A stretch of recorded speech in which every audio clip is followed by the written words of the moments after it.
Well, it's never easy when it ends like this.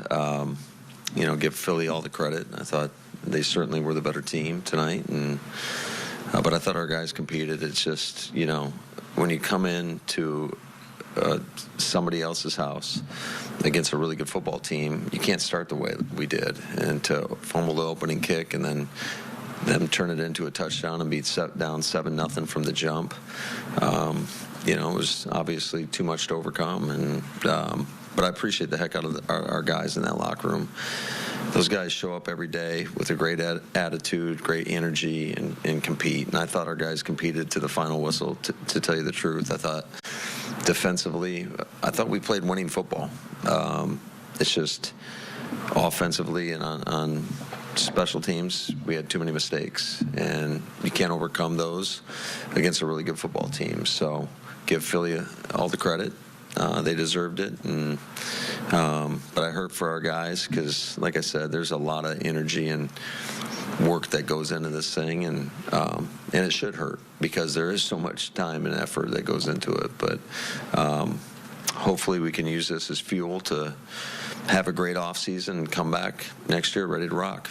When you were watching the replay of that fumble, did you think for a moment that maybe Keyshawn had recovered it? Yeah, I thought so. I thought we recovered the ball, just what they showed on the big board.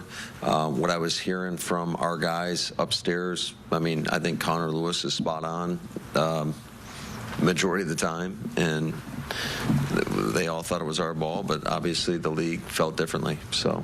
Did you get an explanation of why it wasn't? No, I didn't get anything. How much did that just take the wind out of the sails to start like that? Yeah, you got to be able to overcome things. Bad things happen in games, and you just got to be able to be resilient and bounce back. And we just didn't do enough, obviously, to do that. You're not going to win many games when you're -4 in the turnover battle. And we knew going in. Sirianni's got a heck of a record when they win the football, so that was one of the points of emphasis. I think it's like 28-2 when they win the turnover battle, and so that was a huge point of emphasis. It always is every week. A lot of these games are going to come down to that, and you can't be -4 and expect to win a football game. It seems like it's been a real slog on offense for the last 3 weeks. What do you think is the root cause there? I think it's collectively. I think we all share are part of blame in that, and it was tough tonight because they were playing soft zone really the entire game. Gotten basically a 6-1 front, played quarters, and we didn't have a whole lot of luck running the ball, consistently getting them out of that. There were a couple drives where I thought we did pretty well. I thought Josh competed his butt off. I thought we were competing. It's just we weren't as productive as we'd like to be. And then the pass game was just pretty much a struggle all night. Is there any way, besides running, is there any other way to get them out of it? Is the quick pass game, or is there anything else to do? Yeah, and they got good players. And, even when we were running quick game, it's like they were triggering and coming downhill and smacking us in the back too many times. We tried some double moves to run by them. We got the one DPI on Wicks. I thought there potentially was a couple other ones that obviously didn't get called, but that's life, and you got to be able to overcome it.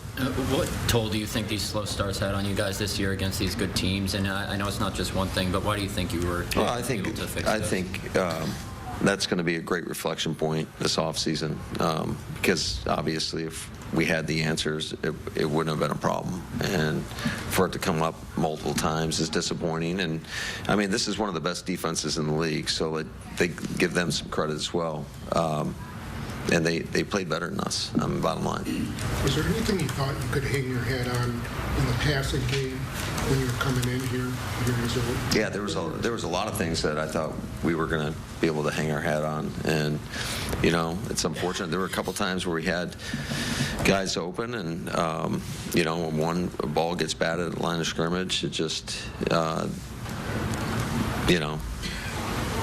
there was sometimes we didn't have great protection. So I think it was a multitude of things throughout the course of the game that led to a poor performance in the pass game.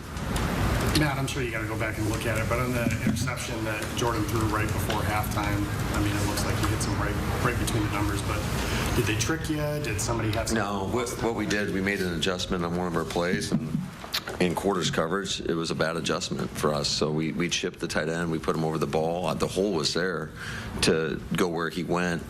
I don't know about the timing of the play and making sure that we got the right route depth and whatnot. You know, Zach Vaughn's a heck of a player. They played visual on the quarterback, and he ended up falling off into the window. So I think that's more of a schematic thing, less of a player performance thing. It seemed like you had a fair amount of personal fouls all season. You had a couple really costly ones today. What do you think is going on there? How do you correct that? Yeah, well, I mean, you got to be disciplined at all times, and I get it. Football's an emotional game, but you got to put your emotions in check. And you know, I always chalk those up to I got to look at them first of all to see, like, I know there was a difference of opinion when I was asking some of the guys of what they thought about some of those, but bottom line is you got to keep your emotions in check, and you can't do anything to put yourself in the crosshairs of the officials, and you never know how they're going to officiate that. So we just got to be better, bottom line. In that last year, I think after the playoff game, you said, hey, you can't take these for granted. You can't always expect to be back here. Obviously, you got back here. What is the message to make sure that you keep building on this and it's not a stop point? I think it just goes back to show you, like, the importance of getting these home field games, in my opinion. And you know, we got a really tough division, and you know, I'm hoping our guys use that for fuel this offseason to dig a little bit deeper and come back a little bit better, each individually, because collectively that'll make a huge difference. Obviously, we'll comb through everything. I think it was, you know, we still got a young football team, and I'm not making excuses or anything like that. We got a young football team that, unfortunately, this is a tough lesson along the way, and hopefully we can use this as fuel to get better and learn and be a better team come next year. Understandably, you wouldn't talk a lot about it this week, but was the elbow for Jordan, was there any lingering in that? Did you feel off? No. I mean, you'd have to ask him. I never heard him one time ever say anything like that. Obviously, not something you want to use as an excuse, but the injuries piled up, obviously, losing Jenkins, losing interior receivers. Like, how much did that contribute to some of the mistakes? It's football. You know, it's unfortunate. I hate it for our guys that have to battle through that, but it's football. It's next man up mentality, and you know, there's a standard of performance that you have to go out there, and we got to hold that standard no matter who's in, and you got to find ways to adjust, and it's our job as coaches to try to make the necessary adjustments to put those guys in positions where you can still have success, and we obviously didn't do a good enough job of that tonight. It started to get Jacobs into the passing game a little bit. Was that an adjustment you made during the game, or is that something you thought would be open as the game? No, we had those plays going into the plan. You know, we haven't done as much, I would say, empty this year. But that was one of the things that we thought we could take advantage of if they're playing the shell defense. We hit them on a now route. I think another time we hit them as a check down. Like I said, they played mostly zone coverage the entire game. So, you know, it's just right now. Nice. That's about par for the night right there. Matt, you mentioned that you guys are young historically, and so in fact the two youngest teams in playoff history are your team last year and your team this year. The teams that you guys have lost to, Philadelphia, San Francisco, Detroit, they've got some veteran guys in that room. Is that something that you guys need more of? No, I mean, faster? We'll see. I think every year's a little bit different, and it's ultimately about how the collective comes together and how we perform as a unit, as a whole team. And I think there's going to be a lot of time for reflection for that, but you know, I love those guys in that locker room, and I appreciate all they do, how they compete, how they put the work in, and just really hurt for those guys.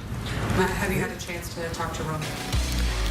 Was the second youngest roster ever in the playoffs, second to only last year's Green Bay Packers roster. maybe some veteran presence there, but age is but a number if you can't stay off the trainer's table. Rash of injuries throughout this game for the Packers as their wide receiving core decimated beyond even just Christian Watson, who missed this game after tearing his ACL in Week 18 against the Bears.